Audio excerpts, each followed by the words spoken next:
I've always been a great supporter of freedom, and I've long been concerned that the West is losing its freedom.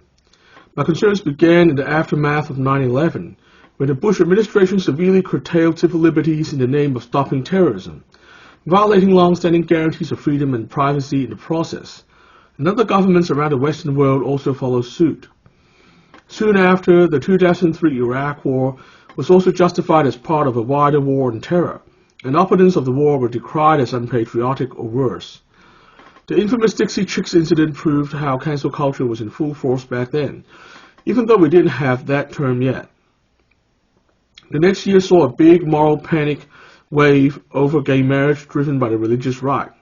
In the 2004 U.S. elections, the victory of President Bush and the passage of anti-gay marriage constitutional amendments in many states were explained by the media as due to the rise of values voters, which further emboldened the religious right.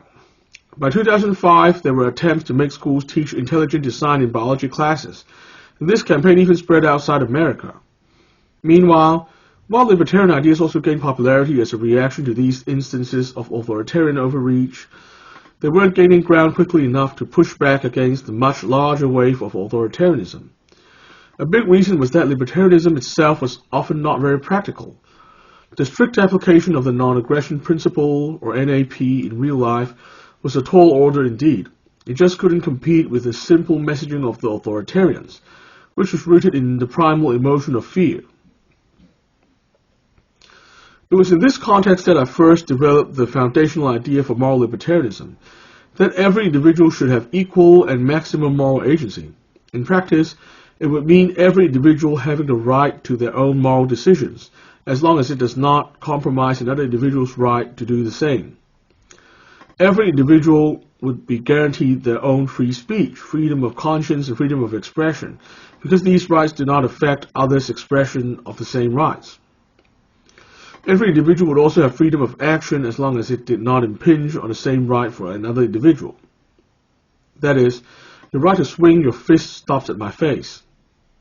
I think this is very fair, and much better than the religious right trying to shove their belief down other people's throats, or politicians trying to get people to vote for them by fear-mongering and scapegoating minorities and promising to impose authoritarian measures targeting those minorities.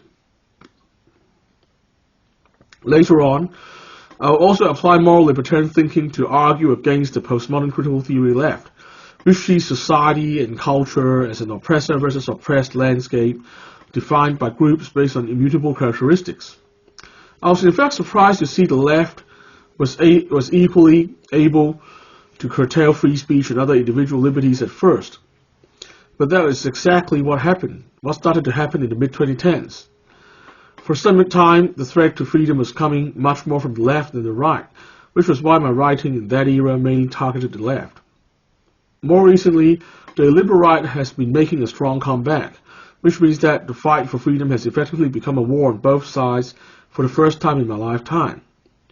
All throughout these developments, the moral libertarian idea of championing equal moral agency for every individual and associated ideas developed from this core idea have been immensely helpful in anchoring my own thinking to a commitment to freedom, even as many others I once respected have strayed to either the authoritarian left or the authoritarian right along the way.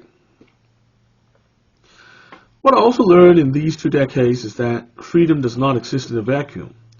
As I said before, I have observed many previously pro-freedom individuals stray towards authoritarianism, of both the left-wing and right-wing variety.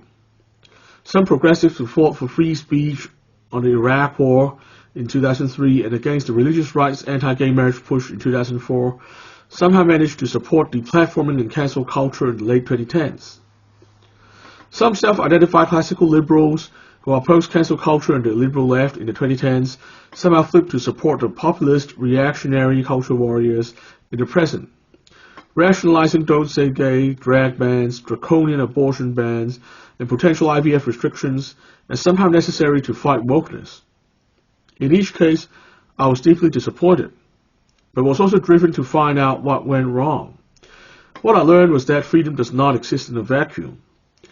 As those who have been following me for some time would have heard me argue over the past 2 years, certain things are very bad for freedom, including tribalism, echo chambers, a lack of compassion, moral panics, all or none thinking, and an overcommitment to abstract philosophy and theory.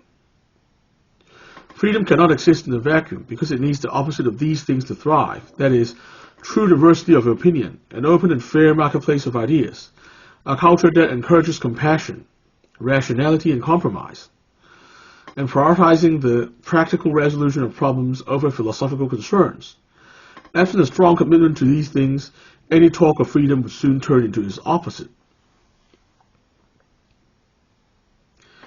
While I have talked a lot about the necessary conditions for freedom, up until now I have not yet reintegrated them with my moral libertarian model.